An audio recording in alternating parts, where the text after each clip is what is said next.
edilməsinə. Bu isə gələcəkdə böyrək çatışmazlığı, qaraciyər yağlaması, qaraciyər çatışmazlığı, ürək xəstəliklərindən tutun da kanserogen təsirlərə qədər, yəni xəçəng xəstəliyi yaratma potensialına qədər uzanır bu rənglərin təsirləri. Məhz buna görə də bəzi rənglər, məsələn E171 kimi bu ağ rəngli titan dioksid ağ rəngə qarşılıq gəlir. Məsələn, bu bir çox ölkələrdə artıq qadağan olunub, çünki yüksək dərəcədə kanserogen təsiri var.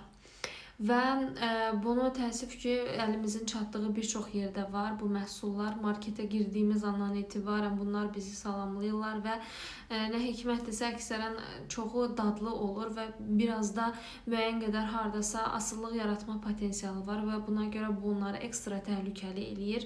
Nə eləyə bilərik? Onu eləyə bilərik ki, bu tip qida maddələrini məsələn, təbii alternativlərlə əvəz eləyə bilərik. Əgər bu çox can sıxıcı olarsa və siz bu qidalara